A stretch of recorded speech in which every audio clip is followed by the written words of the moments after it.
ہمیں نور قرآن سے روشن منور فرمائے۔ چھٹے پارے کا آغاز ہے۔ اللہ رب العالمین نے ارشاد فرمایا، لا يحب اللہ الجہر بالسوء من القول الا من ظلم۔ اللہ پسند نہیں کرتا بری بات کا اعلان کرنا مگر مظلوم سے، یعنی کسی کے پوشیدہ حال کو ظاہر کرنا اللہ تعالی پسند نہیں فرماتا۔ لا يحب اللہ الجہر بالسوء من القول، اللہ بری بات کے اعلان کو پسند نہیں فرماتا، یعنی کسی کے چھپے ہوئے حال کو ظاہر کرنا، اس کے عیبوں کو اچھالنا اللہ تعالیٰ پسند نہیں فرماتا۔ اس میں غیبت بھی آ گئی، چغل خوری بھی آ گئی، یعنی غیبت بھی اللہ پسند نہیں فرماتا، چغل خوری بھی اللہ پسند نہیں فرماتا۔ عقل مند وہ ہے جو اپنے عیبوں پر نظر رکھے۔ ایک قول یہ بھی ہے کہ بری بات سے گالی مراد ہے، اللہ تعالیٰ گالی کو پسند نہیں فرماتا۔ غیبت کسے کہتے ہیں؟ کسی مسلمان کی اس کی غیر موجودگی میں برائی بیان کرنا، یہ غیبت ہے، یا اس کا ذکر اس انداز میں ہو کہ اگر وہ سن لے تو اس کی دل آزاری ہو، اس کا دل دکھے، وہ ناپسند کرے، تو یہ غیبت ہے۔ غیبت اس برائی کو کہتے ہیں جو اس میں پائی جائے۔ اگر ایسی برائی کا ذکر کیا جائے جو کسی مسلمان میں موجود ہی نہیں تو وہ غیبت نہیں بلکہ تہمت ہے، بہتان ہے، وہ بھی ایک بڑا گناہ ہے۔ اچھا، کسی مسلمان کی پیٹھ پیچھے غیر موجودگی میں اس طرح بات کریں تو وہ غیبت ہے، لیکن اگر اس کے منہ پر کہہ دیں تو وہ دل دکھانا ہے، دل آزاری ہے، اور وہ بھی بڑا گناہ ہے کہ فرمایا کہ مسلمان کا دل دکھانا خانہ کعبہ کو شہید کرنے سے بھی بڑا گناہ ہے۔ پیارا آقا صلی اللہ علیہ وآلہ وسلم نے خانہ کعبہ کا طواف فرمایا اور پھر فرمایا، اے کعبہ، اللہ نے تجھے عزت عطا فرمائی، تو محترم ہے، لیکن مومن کا دل اللہ نے اسے تجھ سے زیادہ احترام عطا فرمایا۔ تو اس لیے ہمیں مسلمان کے سامنے بھی اس کا دل نہیں توڑنا چاہیے، اس کی غیر موجودگی میں بھی ایسی باتیں نہیں کرنی چاہیے، اور جب لوگوں کو سمجھایا جائے تو لوگ کہتے ہیں کہ میں جو کہہ رہا ہوں حقیقت یہی ہے، تو غیبت حقیقت ہی کو کہتے ہیں۔ ایسی برائی جو واقعی اس میں پائی جائے وہ غیبت ہے، اور اگر وہ برائی نہیں ہے تو وہ تو تہمت ہے، بہتان ہے، وہ بھی بڑا گناہ ہے۔ سے بعض لوگوں کو سمجھایا جائے کہ آپ اس طرح بات نہ کریں، پیٹھ پیچھے بات نہ کریں، یہ برائی کرنا غیبت ہے، تو کہتے ہیں میں ڈرتا نہیں ہوں، میں منہ پہ بھی کہہ سکتا ہوں۔ تو بھائی یہ غیبت کی تعریف تو ہے نہیں کہ غیبت اسے کہتے ہیں جو منہ پہ نہ کہہ سکتا ہو۔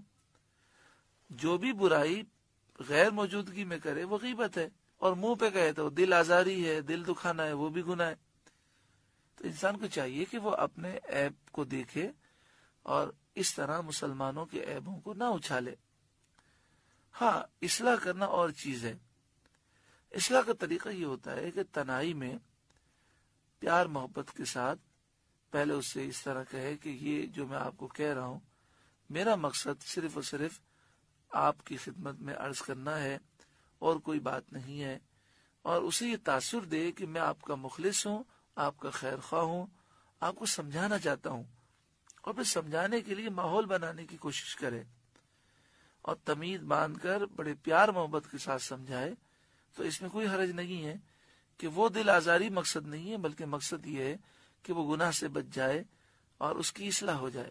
جس طرح ہم اپنی اولاد کی غلطی کی اصلاح کرتے ہیں، اپنے رشتہ دار جو بہت قریبی ہوتے ہیں یا دوست ہوتے ہیں تو ہم ان سے محبت کرتے ہیں، تو ان کی اصلاح کرنا اور چیز ہے اور دل آزاری کرنا اور چیز ہے۔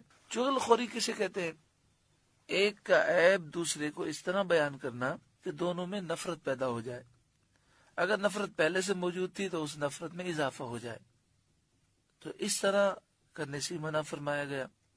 الا من ظلم، مگر مظلوم سے، مظلوم کو جائز ہے کہ ظالم کے ظلم کو بیان کرے۔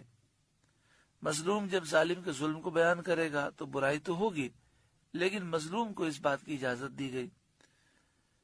وہ چور یا غاصب کی نسبت کہہ سکتا ہے کہ اس نے میرا مال چرایا یا غصب کیا، تو جس پر ظلم ہوا وہ بتا سکتا ہے کہ فلاں نے مجھ پر ظلم کیا ہے، اس نے چوری کی ہے، اس نے غصب کیا ہے۔ اس میں کوئی حرج نہیں ہے، کیونکہ اس کا مقصد یہ ہے کہ اسے ظلم سے نجات مل جائے۔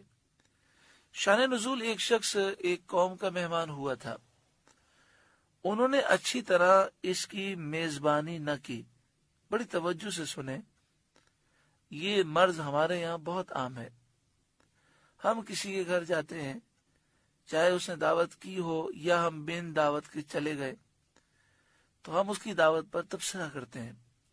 لوگ پوچھتے ہیں کیا کھایا، کس طرح آپ کی مہمان نوازی کی، پھر تبصرے ہوتے ہیں۔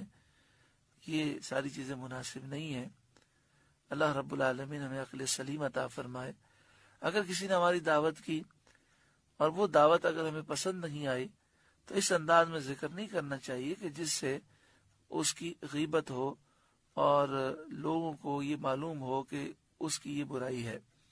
اسی طرح ہم اچانک کسی کے گھر پہ چلے گئے، اس نے چائے کا یا کھانے کا صحیح طرح سے پوچھا نہیں، تو ذکر نہیں کرنا چاہیے کہ وہ تو صرف ایسی رسمن پوچھ رہا تھا، ایک دفعہ ایسی پوچھ لیا اس نے۔ گفتگو میں احتیاط ہونی چاہیے۔ بس اوقات انسان بڑی نیکیاں کرتا ہے اور خوب عبادت کرتا ہے، مگر ایسے دو چار جملے کہہ کر ساری بات برباد کر دیتا ہے۔ ایک شخص ایک قوم کا مہمان ہوا تھا، انہوں نے اچھی طرح اس کی مہمان نوازی نہ کی۔ جب وہ وہاں سے نکلا تو ان کی شکایت کرتا ہوا نکلا۔ اس واقعے کے متعلق یہ آیت نازل ہوئی۔ بعض مفسرین نے فرمایا کہ یہ آیت حضرت ابو بکر صدیق رضی اللہ تعالیٰ عنہ کے باب میں نازل ہوئی۔ ایک شخص سید عالم صلی اللہ علیہ وآلہ وسلم کے سامنے آپ کی شان میں زبان درازی کرتا رہا۔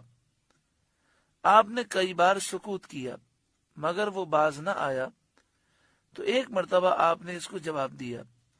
اس پر حضور اقدس صلی اللہ علیہ وآلہ وسلم اٹھ کر تشریف لے گئے۔ حضرت صدیق اکبر رضی اللہ تعالیٰ عنہ نے عرض کیا، یا رسول اللہ صلی اللہ علیہ وآلہ وسلم، یہ شخص مجھ کو برا کہتا رہا، تو حضور صلی اللہ علیہ وآلہ وسلم نے کچھ نہ فرمایا۔ میں نے ایک مرتبہ جواب دیا تو حضور صلی اللہ علیہ وآلہ وسلم اٹھ گئے، فرمایا ایک فرشتہ تمہاری طرف سے جواب دے رہا تھا، جب تم نے جواب دیا تو فرشتہ چلا گیا اور شیطان آ گیا۔ اس کے متعلق یہ آیت نازل ہوئی۔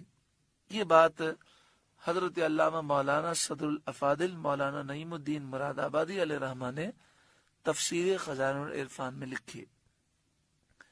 وَكَانَ اللَّهُ سَمِيعًا عَلِيمًا، اور اللہ سننے والا جاننے والا ہے۔